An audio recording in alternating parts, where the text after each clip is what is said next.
Assalamualaikum warahmatullahi wabarakatuh. Dan selamat petang. Hari ini Dr. Ahmad Peace Off sangat marah sebab doktor dapat banyak komplain daripada pesakit-pesakit yang datang hari ini. Sampai doktor jadi takut sebab Johor Bahru dah masuk dalam green zone, dalam red zone. Bila dalam red zone, maksudnya kita dalam keadaan berisiko tinggi untuk mendapat pembawa yang tidak dikenal pasti lagi. So jadi maksudnya mereka ada di mana-mana. So sampai saya yang bertugas ni pun saya takut. So jadi macam inilah saya nak cakap. Tadi saya kecewa sebab pasien saya, dia bawa anak dia 2 hari lepas pergi ke Speedmart, pergi dekat area Taman Bukit Mutiara.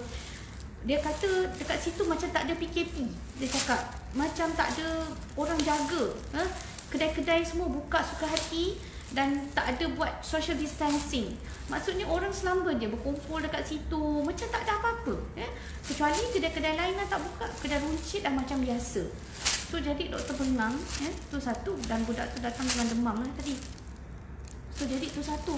Dan banyak juga kes-kes yang komplain dekat Aeon okey, dekat bandar dekat Econ-Safe dekat Taman Daya, dekat JB, dekat pasar dekat Lakin, pasar dekat Lakin tak ada social distancing. Tak ada polis jaga, tak ada. Itu yang doktor jadi bengang sangat ni, bengang sebab masyarakat dekat JB ni memang sengaja nak cari nahas. Maksudnya memang sengaja nak suruh virus tu kejar korang.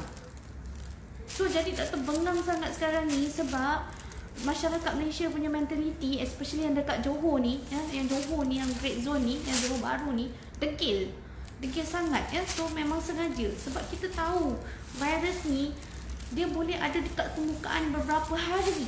So jadi kalau korang pergi simply lepas tu bersendol sana, bersondol sini, berpegang sana, berpegang sini, dah transmit, dah akan jadi rantaian yang panjang.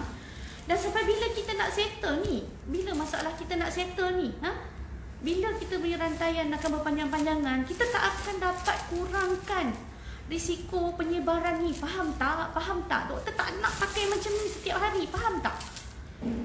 Doktor tak nak duduk dekat rumah, stay at home, tak boleh balik kampung, tak boleh tengok mak. Dan ramai lagi ibu-ibu yang kerinduan anak-anak dekat universiti. Ada mak-mak yang ayah-ayah yang tak ada sumber makanan, sumber pencarian sekarang ni. Doktor ada patient, bukan patient, ada masa kita buat NGO yang tak makan beberapa hari. Tengok je lah doktor, Ustaz Abid Liu, tengok siapa.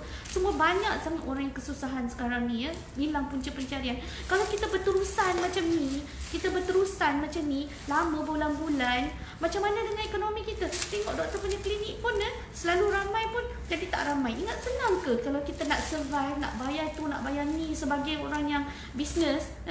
Ingat senang ke nak survive, nak bayar hutang, nak bayar tu, nak bayar staff, nak bayar ni? Kita tak boleh tau. Kita terpaksa gunakan duit simpanan. Sampai bila pun akan habis. Lama-lama kita akan KO juga macam mana pun. So jadi tolonglah pastikan kita punya rantaian ni akan berhenti. Tolonglah. So berhenti dan kurangkan kes. So bukan setakat tu je, orang kaya yang ada kedai pun nak bayar bulan-bulan. Satu kedai ni je dah 3,000 lebih. Kalau dah 2 kedai dah 7,000 lebih. 7,000 bulan-bulan nak kena bayar banyak tu. Kau ingat Cina-Cina lelaki asuh tu, toke-toke kedai ni semua nak bagi free ke tiap-tiap bulan? Mana nak korek duit? So jadi sekarang ni bukan itu masalahnya. Ekonomi tu bukan saya seorang je yang rasa. Semua orang pun dah rasa. Termasuk kerajaan sekali. Terpaksa tanggung semua manusia-manusia yang degil juga. Diorang tak kerja, duduk kumpul sana sini, lepas tu tiba minta insentif. Minta insentif tu, minta bantuan tu, minta bantuan ni. Tapi kau degil. Bengang lah ni. Kau minta itu bantuan tu, bantuan ni pada kerajaan, tapi bodoh pergi duduk lagi dekat sana sini semua. Ni mulalah doktor nak marah. Geram, tahu tak? Berkumpul lepas tu dekat Econ-Safe dekat Taman Daya tu, satu keluarga 2, 3, 4 orang datang, tak ada orang tengok. Lepas tu yang doktor geram, doktor telefon MKN tadi untuk buat laporan. Dia kata tak, dia kata pergi dekat PDRM. Ni doktor nak cakap ni dengan MKN, dengan PDRM. Ya, tak tahu macam mana lagi nak komplain. Okay, so tak tahu macam mana. Kau rasa macam kena buat lockdown aja. Sebab doktor komplain dekat MKN nak bagi tahu pasal Lakin, pasal dekat pasal raya Speed Mart, dekat pasal Econ Safe, dekat mana tadi Taman Daya, semua doktor nak bagi tahu pada MKN. Tapi MKN jawab apa tau? Dia kata telefon PDRM. Dia kata telefon ibu pejabat polis daerah masing-masing. Okey, dia kata dia orang lebih berkuasa. Saya kata okey, fine, saya telefon IPD. Saya telefon IPD dekat sini, ya. Saya telefon IPD tu cakap, oh kita dah halau dia orang tadi. Kalau dia orang nak buat, kita nak cakap macam mana? Amboi, kita dah red zone kot. Dia kata kalau kita dah total lockdown baru kita akan kawal. Ada selama ni dia orang tak meronda ke? Dia orang duduk dekat office je. Dia kata kita cover luas puan. Saya dah marah dah tadi. Ya, saya kata polis buat apa? Meronda. Dia kata sebab orang degil. Dia kata orang degil. Kita dah halau, banyak kali dah halau. Buat macam tu, buat macam ni halau. Tapi manusia masih degil lagi. Ya, masyarakat masih degil. Maksudnya polis takkan dia nak all the time dekat situ. Tapi saya rasa lepas ni mungkin PDRM kena letak rela ke, kena letak apa ke, sukarelawan yang betul-betul nak buat kerja ni, yang duduk dekat situ, tempat-tempat yang degil ni. Saya nak cadangkan macam tu je. Mana-mana setiap tempat, setiap daerah, setiap kampung mana kena ada satu rela sukarelawan yang boleh halau diorang ni. Bagi diorang jadi spy. Bagi diorang spy, panggil polis datang tentu juga. Halau diorang ni. Saya tak tahulah kalau macam ni kan, PDRM jawab macam ni, saya rasa orang akan ambil, oh polis pun tak kisah. Polis pun buat tak tahu. Itu yang saya geram tu dengan PDRM tadi. Saya tak tahu. Memanglah dia kata dia halau. Tapi berapa kali dia orang pergi tengok buat check, spot check. Dah dia orang suka-suka hati je berbelanja macam tu. Dah lah dekat area taman-taman dekat sini ni memang ramai orang yang miskin. Ya, dekat area depan ni banyak orang yang tak susah duduk kat flat PPR, apa benda semua. Berapa lama lagi kita nak hidup dalam keadaan macam ni? Penat tau. Doktor pun tak nak lah pakai benda-benda ni. Penat nak check patient, nak masukkan macam ni pun dah susah ni masukkan. Susah nak masukkan. Susah. Sampai bila saya nak pakai macam gini? Sampai bila doktor-doktor frontliner semua nak pakai macam ni? Pakai PPE apa benda semua. Panas tau tak? Lepas tu, korang yang dekat luar tu degil. Tahu sakit hati bila doktor tahu dapat call MKN, call PDRM tadi. Seolah-olah macam I tak ada kuasa pun nak buat unless kena lockdown. Okay, fine. Kena sampai lockdown. Lockdown tu hanya berlaku apabila betul-betul kita dah jadi macam Itali. Nak macam itu? Nak jadi macam Itali tu baru nak lockdown. That is stupid, man. Penatlah macam ni. Korang nak ke jadi macam Itali? Nak ke jadi macam Amerika Syarikat? Tolonglah. Korang tengoklah mati lambat-lambat. Sampai terpaksa buat satu kubur besar-besar, tanam semua. Korang nak ke macam tu? Sampai dia punya doktor, dia punya nurses pun dah mati-mati dah semua. Doktor tak pernah marah macam ni tau tak? Doktor marah sebab tadi doktor telefon, doktor tulis MKN, tolong PDRM. Doktor rasa helpless.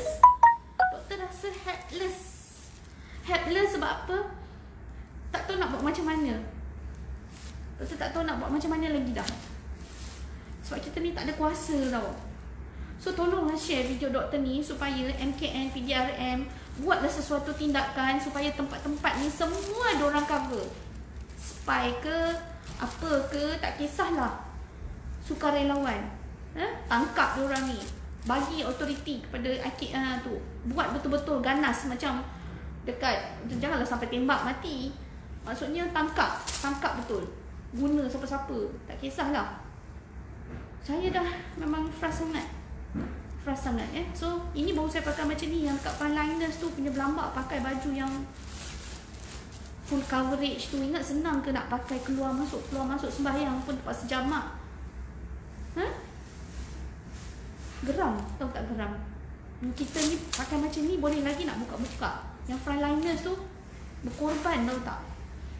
Pun masyarakat masih degil lagi. Bukan apa, doktor sayang Malaysia ni. Korang tak sayang ke Malaysia ni?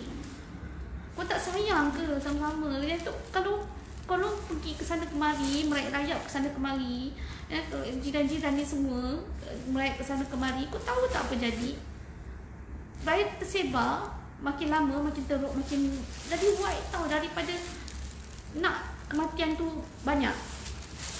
Nak kematian tu banyak, nak kes banyak, macam tu. Sekarang ni kita kata tak pernah lagi kita punya kes baru di bawah daripada 100. Tak pernah lagi. So jadi mengharap sangat, doktor mengharap sangat benda ni orang-orang dekat luar sana ya, tolonglah, duduklah dekat rumah. Tolonglah, jangan ni dekat JB ada parti lagi, budak-budak muda parti lagi. Ada parti apa entah sampai kena tangkap. Ya Allah, ya Tuhan. Tak tahan lah, doktor pergi pasar raya pun sama.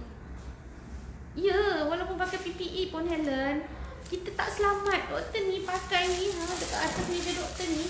Ingat busuk bau ni tau. Minyak kuman ni busuk ni, Clorox ni busuk ni. Setiap kali nak pakai, pening doktor, pening. Sebab apa? Pakai tu setiap kali lepas patient kita terpaksa screen, terpaksa buat nyakuman. Terpaksa buat nyakuman semua. Satu patient, setiap patient kena pakai ni semua, setiap patient. Every patient kena cuci tombol pintu, kena cuci tombol pintu depan. Ni atas meja ni semua terpaksa, lantai-lantai ni, meja ni, kursi-kursi ni semua doktor terpaksa spray macam ni terpaksa spray macam ni meja-meja ni semua. So jadi fahamlah sikit ya. Bukan senang tau. Bukan senang. Kalau tiba-tiba na'udzubillah lah ya.